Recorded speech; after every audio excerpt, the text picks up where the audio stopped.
Très bien, donc bonjour, je suis Cécile Le Gall-Fontès, je suis professeure à la faculté de pharmacie de Montpellier dans le laboratoire de droit et économie de la santé. Et j'ai un parcours de pharmacien en première intention que j'ai doublé avec un cursus de droit à la faculté de droit de Montpellier. Donc je suis également juriste et avocate en droit de la santé.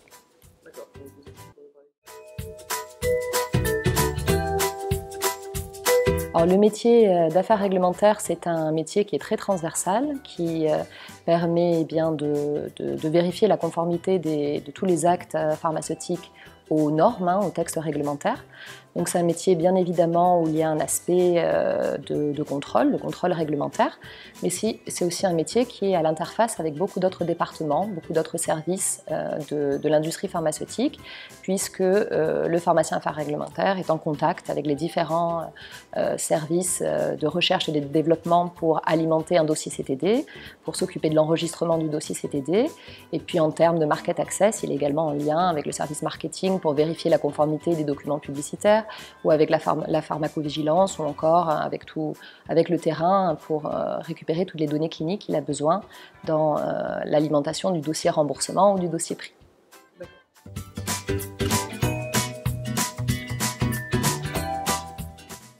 Alors, c'est un domaine qui recrute parce que ces missions réglementaires sont indispensables dans l'industrie des produits de santé.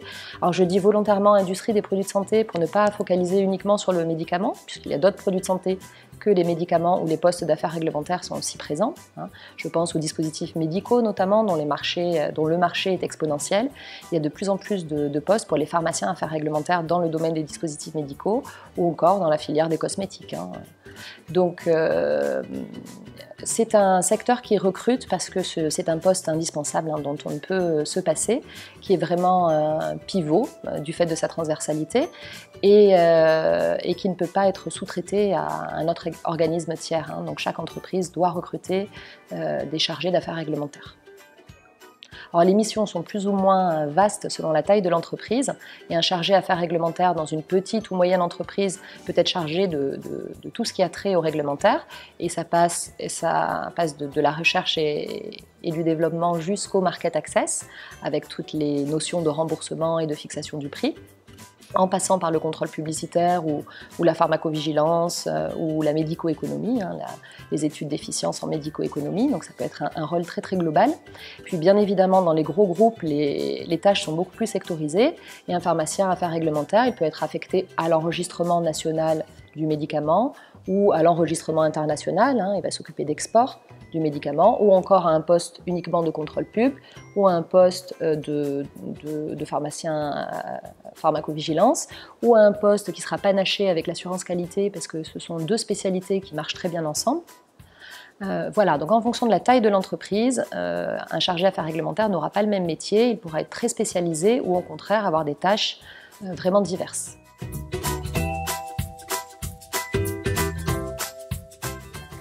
Alors, le domaine des affaires réglementaires est un domaine qui évolue beaucoup vers l'international en raison de la globalisation des échanges. Donc, on demande de plus en plus aux chargés affaires réglementaires d'avoir une formation à l'international. Bien sûr, une très bonne maîtrise de la langue anglaise, ça fait partie des qualités incontournables pour un pharmacien qui veut travailler dans les affaires réglementaires. Donc je conseille vraiment aux étudiants de muscler leur niveau d'anglais dès la période de formation initiale et puis ensuite de faire si possible des stages à l'international en 5e année et puis en année de spécialisation master parce que voilà, l'international est une valeur de plus en plus prisée par les industries. Et puis, c'est ce que je vous disais également, les industries apprécient de plus en plus de panacher les affaires réglementaires avec une discipline complémentaire telle que l'assurance qualité. Et ça, ce sont des profils qui sont de plus en plus recherchés en industrie.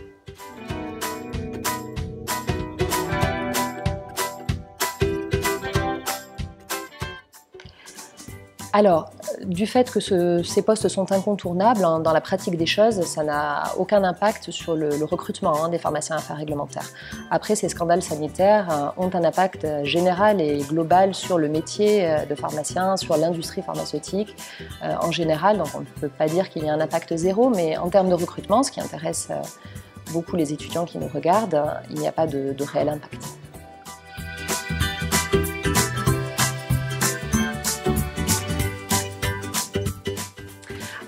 J'ai commencé à en parler, il faut vraiment un bon niveau d'anglais. Un bon niveau d'anglais, et il faut s'y intéresser au plus tôt dans les formations initiales et ne pas hésiter à partir à l'étranger, même dans un cadre privé, pour renforcer son niveau d'anglais, à choisir les UE optionnels d'anglais, à choisir des stages à l'étranger si possible. Maintenant, la plupart des universités favorisent les départs à l'étranger dans le cadre des stages. Donc il faut vraiment avoir un bon niveau d'anglais. Ensuite, bien sûr, c'est un métier qui est très en lien avec les aspects juridiques. Donc le fait de renforcer son niveau juridique est aussi très important. Et maintenant, beaucoup d'universités proposent des UE optionnels de droit qui permettent déjà de vérifier que la matière intéresse et qui permettent d'avoir une plus-value à ce niveau-là, un niveau complémentaire. Il y a également des formations qui sont réalisées directement à la faculté de droit, de type DU, des DU, droit de la santé, voilà, qui permettent là aussi d'être familiarisé avec des notions juridiques en lien avec le domaine de la santé. Et puis certaines universités, et c'est le cas de Montpellier, organisent des doubles parcours, c'est-à-dire la possibilité pour les étudiants en pharmacie au cas par cas en fonction de leur niveau d'études en pharmacie, parce que la pharmacie reste la formation initiale à ne pas négliger, et bien d'intégrer en parallèle la faculté de droit pour valider une licence, voire un master pour ceux qui souhaitent aller encore plus loin. Donc avoir un bon niveau d'anglais, muscler son niveau juridique en s'intéressant à la matière juridique en interne en pharmacie en choisissant les UE optionnels qui lui sont consacrés et en externe en allant voir à la fac de droit les DU complémentaires qui peuvent être proposés.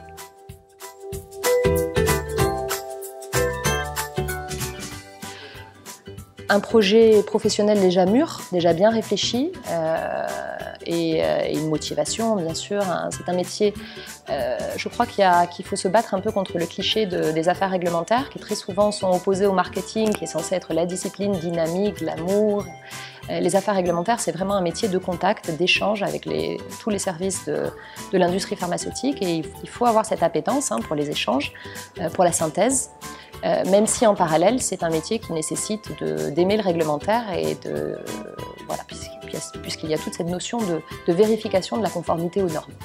Donc vraiment, toutes les personnalités finalement peuvent s'y retrouver avec un petit plus pour des personnalités qui sont curieux, qui aiment les échanges et qui sont bien sûr rigoureux pour pouvoir vérifier la conformité aux normes. Un petit mot de la fin. Bon, je crois que j'ai donné déjà quelques conseils utiles, mais bien évidemment, peut-être dire un petit mot sur le master affaires réglementaires que l'on propose ici à Montpellier et qui est un master qui est très généraliste sur les affaires réglementaires, donc qui vraiment brasse tous les aspects des affaires réglementaires, de l'enregistrement jusqu'au market access, qui est ouvert à l'apprentissage. Alors là, l'apprentissage, j'en ai pas parlé et ça me donne l'occasion de le dire. C'est vraiment une plus-value là aussi dans le parcours professionnel d'un étudiant, de se former en apprentissage parce que ça lui permet tout simplement d'avoir un temps augmenté, une présence augmentée en entreprise, donc de cumuler de l'expérience et puis de nouer une relation un petit peu plus proche finalement avec l'industriel, ce qui est peut-être un pied à l'étrier pour un métier futur, puisque lorsque les entreprises capitalisent sur les étudiants par le biais de l'apprentissage, parce que pour parler très franchement, c'est un investissement de la part de l'industriel, ça lui coûte beaucoup plus cher que de recruter un simple stagiaire, c'est qu'il croit en l'étudiant et qu'il souhaite le former pour éventuellement le recruter par la suite, faire un bout de chemin avec lui.